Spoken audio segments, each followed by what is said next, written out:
servants helping lift the veil. Do you know, funny enough, because there's a campaigner who's he was part of a pair, and they actually, it was because of them really the independent inquiry came to light, and also because of them the guest house list came to light, because one of them disclosed the guest house list. The one who did that, died last year, but in his journey to bring the truth to the surface, the intelligence services had it in for him, and whilst making a cup of tea in his council flat, 3 bullets were fired through his kitchen window and embedded in the wall at the back. So it's unbelievable. Mad, mate. Yeah, I mean the dangers are real, John. The dangers they are. But the one who is alive out of the two said exactly what Pam said. He said, you know, he said, it's as if God is pushing us in this direction. And there's one of the loveliest guys I've ever met, and without a doubt the bravest. He's a survivor, and he's a campaigner, and he's the one who really sort of pushed me forward into this. His name's Bill Maloney, and he said, you know, you've got to do this for the spirits of the dead children. Don't do it for the money. Don't do it for the glory.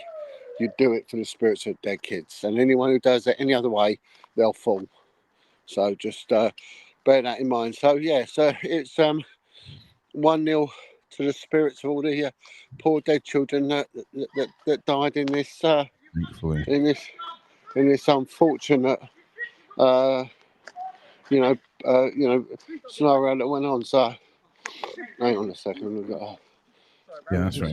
So, you got to do your thing for a minute. No, but so yeah, in that respect, it's been it's been a brilliant day. I feel invigorated. The same energy pulsing through me that when I was back in the investigator's chair. It's crazy. So it's been a good week in that respect. Yeah, I mean that's a massive win. I mean, the only thing that I can try and bring to the table of that caliber was last week or the week before. I think it was 10 days ago. The FBI seized 2 of the biggest dark web servers in existence, shutting down roughly 44% of the child abuse websites on the dark web. Wow. So, I mean, can you just imagine 2 servers, right, having that amount of? Yeah, I've was speaking to a guy yesterday. Yeah. I've drafted in his help, and he is very much. He actually wants to make contact with you. He is an expert on the dark web, and he said because of his efforts, 800 PDF files have been caught. Oh, nice. And he goes on about the reality that is snuff movies. And I went, you know, you could actually. I think he's actually tried to touch base with me before. He has. Can you ask? Can you? Yeah. You can't say his name out loud, obviously. No. I will pass on. No. What to do is just DM me. Yeah. What his name would be, or ask him to re-message me because he's been lost in a Hail Mary of madness. Let me just see if I can find him. Just talk for a second there, mate. Yeah. He's quite an amazing guy, and I said to him that your efforts outshine that of a small provincial police unit. You know, that small provincial police unit wishes, mate. You know, they wish. If only the police had the tenacity and the will that this guy had, you know, there wouldn't be much left on the web. Yeah. But what gets me is the UK police's consistent denial of the existence of snuff movies. And I said to him last night about it, he said, John, I've come across so many of them, and they all get forwarded through to the police. And I said, you know, yet they still deny it. I said, it's just breathtaking. Is there not some weird terminology that defines that particular type of movie to law enforcement, where it's not? It can't be a serial killer's evidence. It can't be a serial killer just recording his own evidence. It's got to be a production made for money, where where the elimination of life is the intention in the video production. Right. Okay. Okay. Well, that would explain it perfectly, wouldn't it? Yeah, because I mean, I'm not being funny. If we define a snuff movie as someone dying on camera, I mean, the cartels are probably the number one producer of snuff film in the world. Then, if that makes sense. Well. Also, we've watched the news and we've seen footage from Belfast where people have died in car bombs. I Yeah, can remember the news when those two soldiers were caught at the funeral and were murdered, and it was on TV. John, So I'm gonna be honest with you. yeah, See, years ago, I done a documentary called Red Rooms. I mean, we're right, talking pre lockdown, probably a couple of years before lockdown, right, right?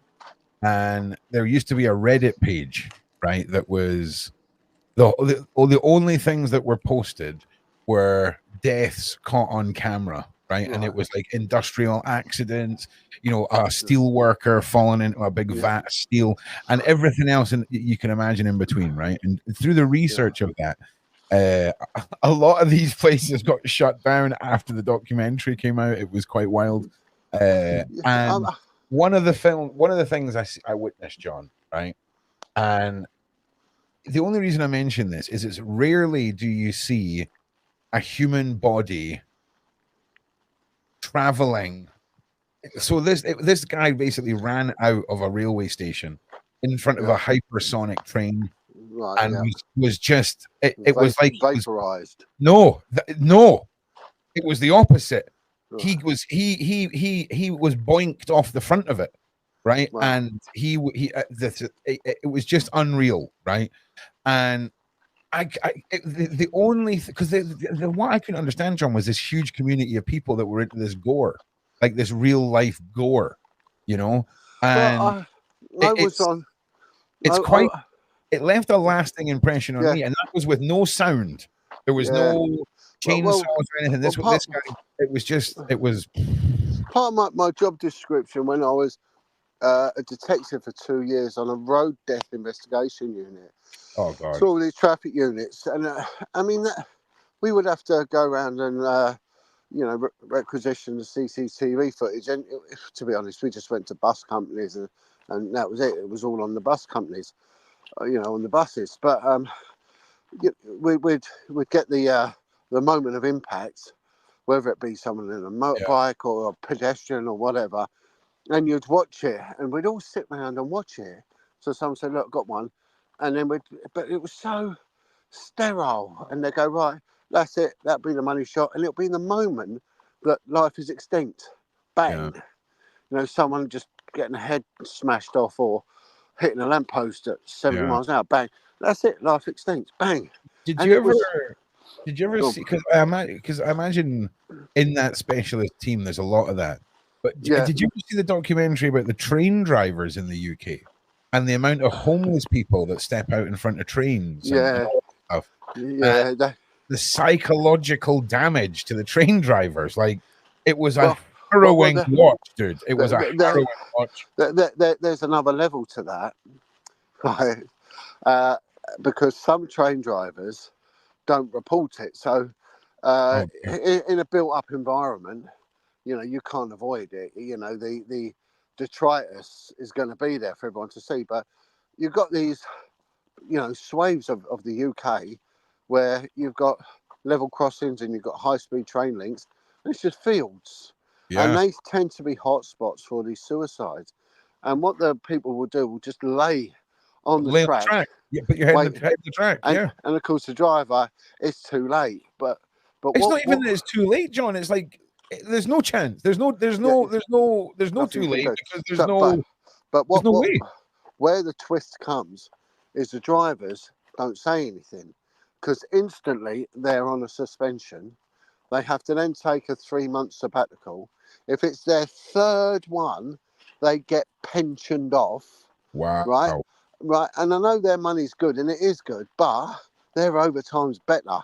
So they Okay. lose their Wow. overtime.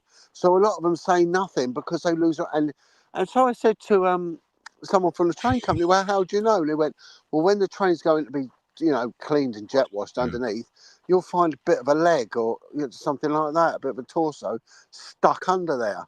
And then you've got to work out what route it's been on. And lo and behold, there's usually a missing person at the same time, That's has wild. gone. Yeah, so it's, I was on the river police for years, and, that was taking corpses to another level. That was particularly vile because of the smell and the damage that boats do, and John, marine predation. It's awful. I spent a stint on RNLI on the Royal, Well, there you go. Yeah, and there's a couple of things that stuck with me. One was what turned out to be a dead seal, right? right. And when you got up to it and you realized it was a dead seal and it was hooked to try and it popped, right? Oh, don't. I'm there already. Don't. Oh, go on. Yeah, it was I'm there. not fun, I'm there. not fun, mate. So, but I tell you what, they let me drive the boat a couple of times, right, just during training, and I mean, 52 million unsinkable, uncapsizable boat is wild, and they've got these chairs, John. They're like anti-seasickness chairs. So as soon as you sit in them, you never move. It's like the boat moves around the chair. It's wild, man. It's wild. It was a dead seal corpse. Okay, it was not a person. Just so you know, so we can we're allowed to sort of make light of it. So just to reiterate that. But bacteria doesn't know the difference, does it? It's man, just the same. listen, it's at sea as well, so it gives a special. Takes it to another level. I know. I mean that is the one thing that does bring back instant. Whether it's trauma or definitely a gag reflex, and that is if I think of rotting corpses. I just vomit. How anyone can be a necrophiliac is beyond me. I mean, it's just Dude, you know what? There's a few things, John. There's the people that want to do that to the dead bodies, and then there's the poopers. Okay. Yeah. And I'm just saying, there's a lot. What is it with this video that was going around with Katie Price with a jobby on her, laying there naked on the bed with a. I don't know, man. I have not seen that. I just want to say, Katie Price, if this gets back to you, do not sue us. I do not know what this is, where this has come from the realms of Wedger. But no, you can put one in the side chat if you've seen that glorious moment. I think there'll be quite a few people have.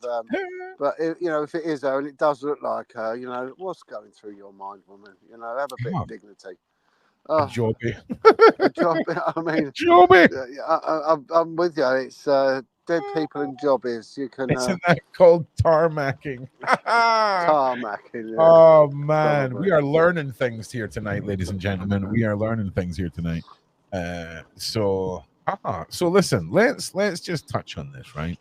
Because I feel, John, that I am very much the average consumer of this case, right? Very much the headline of baby killer kind of, I think I may have just like assumed everything was going to be pointed at the person it should be, and we'd got the monster that was doing this, but possibly not, John.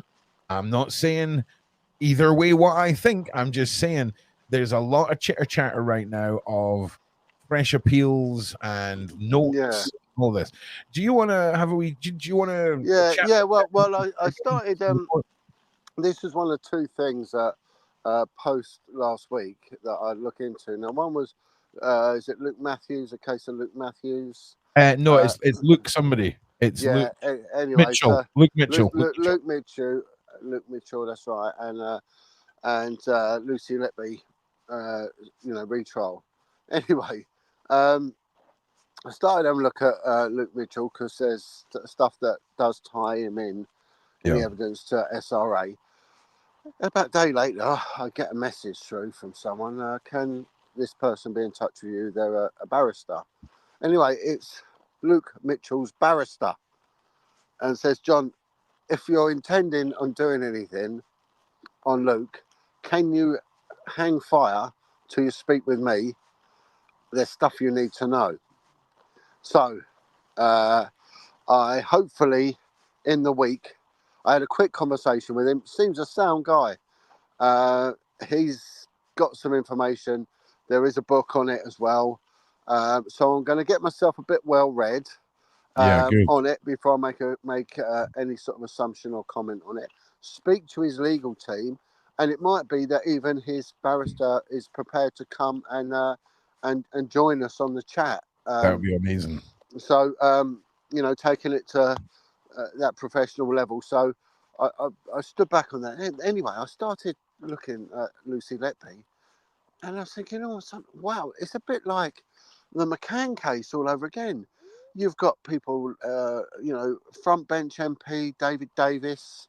He's jumped on it. Peter Hitchens, the columnist and whatever else he is. He's quite well known, Peter, and his, Yeah. with his opinion on everything. He has really been looking into this, and together there's quite a lobby of people that are pushing for a retrial, and it looks like this might end up going through the Attorney General for as a public inquiry or at least another retrial. Um, and I'm trying really to go through as much as I can about it, but the social media and Wikipedia and all the other open sources have been inundated, Yeah. absolutely inundated with new Lucy Letby evidence. And because what it looks like is they've convicted in the absence of real evidence. And they've relied on statistical analysis based on an magnetic electronic sort of door fob thing. Was she in? Was she not in? She went on holiday. The death stopped. She come back. They carried on. Okay. Yes. It was a digital pattern of her Yeah, being effectively. that's what it was. But we have discussed her in the past, and she's made these notes, these post-it notes, which have made references to the victims and their birthdays, and she's even addressing them directly in these Well, things. what we'll do, John, right, is I've got an article here, which is from a couple hours ago. Child killer Lucy Letby plans to launch fresh legal appeal and new legal Yeah. team. We'll read through this, Okay. and then the next couple directly go into these notes and these Yeah. journals, whatever the bloody hell it is, right? So, okay. Child serial killer Lucy Letby is planning to launch a fresh appeal with a new legal team, her barrister said, according to the BBC. The former nurse was convicted of the murders of 7 babies and the attempted murders of 7 others, with 2 attempts on 1 child. When she worked in the neonatal unit in the Countess of Chester Hospital between 2015 and 2016. After 2 trials, Letby is serving 15 whole life orders, making her the 4th woman in the UK history to have been told she will never be released from prison. I knew it from the start. Following this trial, there is a strong case that she is innocent. Someone called Mark McDonald is quoted as saying that. Right. In May, Letby lost her court appeal bid to challenge her convictions from last year. The BBC reported that her new barrister, Mark McDonald, told Radio 4's File on 4 programme that he plans to make an application for the Criminal Case Review Commission for Letby's case to be sent back to the Court of Appeal. I knew it from the start. Following this trial, there's a strong case that she is innocent. He told the programme. The fact is the jurors get it wrong, and yes, so do the Court of Appeal. History teaches us that. A public inquiry examining events from the Countess of Cheshire Hospital following Letby's multiple convictions is due to begin on September 10th in Liverpool. So the ball seems to be heavily rolling now, John. What do you think? Yeah. I mean, there's definitely something going on because it's a huge amount of deaths. I mean, it's 17 deaths. I think she got convicted of 7 murders and 6 attempt murders. So it's a huge amount. And then there was evidence regarding air embolisms in the children and this bizarre rash that most of them had. And this started to occur just after she'd been on a course on how to use long lines to administer oxygen and stuff like that. So there's lots of circumstantial stuff around it. Um, but there's a lot of bizarreness around it. I mean, I it's one of them things um, that I want to really, really spend a bit of time looking into this, um, because we need to know who actually is Lucy Letby. Yeah. Um, who is she? What was she like as a person? You know, there was something like 5,000 statements taken. And I know she was always out socialising. She was having an affair with a married doctor. There was all that sort of stuff going on. And when we've looked into these angels of death in the past, we've seen how they've used the murders to bring attention to themselves, because they have that adoration of being the centerpiece, you know. And we saw that with Beverly Elliott and things like that. And then all of a sudden they could uh, try and kill the kids to try and save the kids, as it were, you know, and be seen as a saviour and not as a murderer. Okay, Um, yeah, I'm with you. Yeah, that makes sense. yeah, and that has happened. And I don't know whether it might have been Lucy Letby, because they were twins, and one died, and she turned up as it was being and got it resussed, and the family loved her Mm, until the next one died, and then they hated her, and then they realised it actually was her, um, and I'm sure that was Lucy Letby. So you know there could be this deep psychosis going on. I don't know what the psychological reports on this girl were either. Um, but it looked like she'd committed her life to paediatrics. I think she said that from the start, that all she wanted to do was help children, because she'd had a traumatic birth and a difficult childhood medically, and she just wanted to put back and help kids. Well, if that's the case, that's brilliant. But um, all these murders, and they all seem to centre around her. I mean, you can't blame the system, whether they've got direct evidence or they've got circumstantial evidence, from thinking it's her when the deaths occur in and around her. yeah, I So mean, the data is really where they've got all this from, right? I mean, you said that before, and do you think then, because this? Let me just play devil's advocate, John, because it makes live streams more fun. Okay, so do you think that we could be looking at a case where they were looking for any way to close this case, because we're talking about babies that are being killed, and yeah, yeah, there's a bigger pressure? And do you think that pressure can sometimes lead to cases like this where we could have a questionable result? yeah, of course. I mean, we got to look at all options, and that's what makes it different in doing what we're doing, because we're not just coming at it from a scientific or a legal standpoint. We do entertain the spiritual, whether it's negative or positive as well, Yeah, whereas a courtroom probably would not. And there's a book I'm reading at the moment, about a medical doctor in the States, and she goes on about how many cases of people heavily involved in the demonic got themselves jobs in hospitals. And we've known that SRA rituals have been carried out in mortuaries, have been carried out in abortion clinics and things like that, because of what the places represent, and abattoirs, because they represent death and blood and things like that. So it's not beyond uh, possibility that doctors and hospital staff who can play God, they have the ability to do it. They have the ability to, whatever they might do. There's a drug that was quite common in unlawful deaths in America, and what it is when you're being sedated for an operation, this drug it sort of stops your body naturally going into spasm and kicking off, because that's what your body is trained to do. So it sort of tells your body you do nothing, and in the end the heart does nothing and the lungs do nothing. That's why in surgery people go on to respirators and things like that, because this drug does its job so well.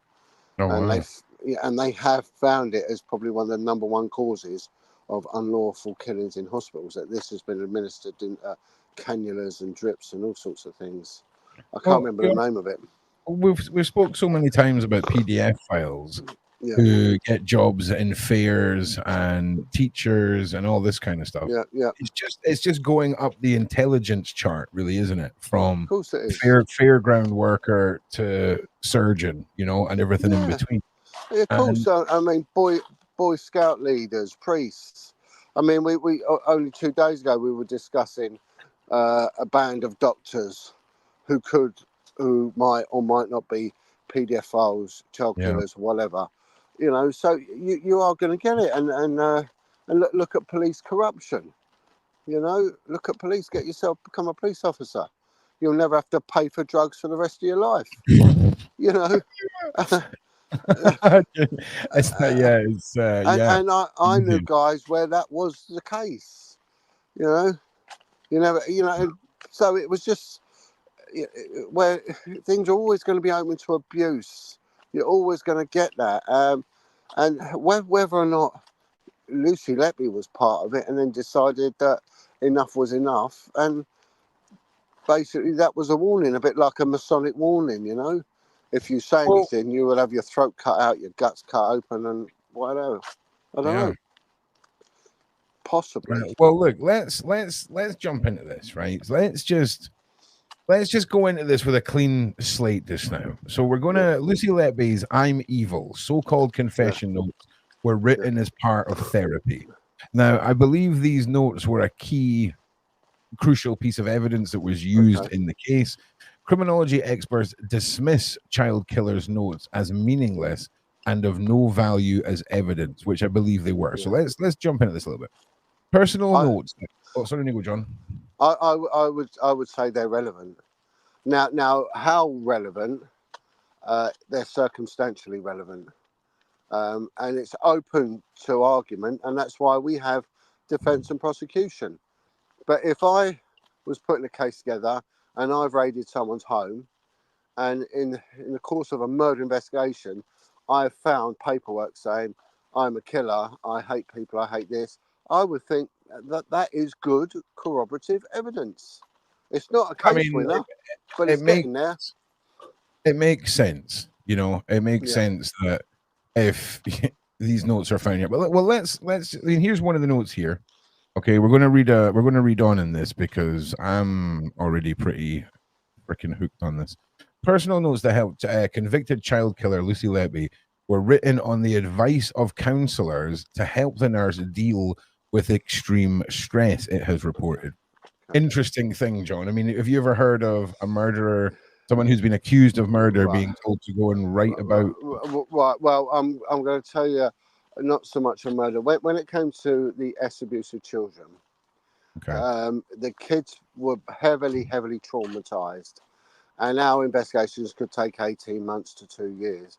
And the sad thing is, they were not allowed to have any therapy at all until the court case was finished, because the therapy would and could have an influential effect. So it could be something like that, getting the kid to write down, you know, who do you hate, who do you want to kill, who, you know, I don't know, I've never done it, but I don't know, some sort of mindfulness, I don't know what the things are, but there can't be anything that would have any influence or any inference on the child's mind, and therapy could have done that. So I've had to have, as a course of my work, when I was working with the PDF files twice a year, I had to go before a psychiatrist, and I never had anything like that. We would just sit and basically tell them how much beer we drink before we collapse in a heap because we're so traumatized. That was basically it, and he'd tell you, don't drink so much beer, good luck, see you in 6 months, and that'll be it. But whether the health service take it to another level, I don't know. Here's an interesting one. This is a really interesting point, like Valerie. Like CCTV in hospitals, right? Like I've never really paid attention. Like you would think with all of the CCTV that's everywhere, I imagine it's going to be some medical privacy. You can't, I don't know, but it seems, now that you say it out loud, Valerie, it seems a bit odd. Like that there isn't some sort of video evidence, especially with pediatric or with the paternity. You would think that there would be some, you would think there would be some cameras, John. That's all I'm saying. Well, the ICUs are secure anyway, so you're going to be in camera going in and possibly going out. But you've got personal care that goes on, so the cleaning of bottoms and things like that. That can't be broadcast. That's and when someone is in a bed, they're at a place of residence. So there has to be an area like a prison cell, a police cell has got CCTV in it, although the toilet area is blanked out for privacy reasons. So you got people have to be afforded that. Yeah, and Gemma Clark sadly raises the other side of the coin, John, which is how often they just get deleted or mysteriously are corrupted or just vanish from existence altogether. So, I mean, back in the days of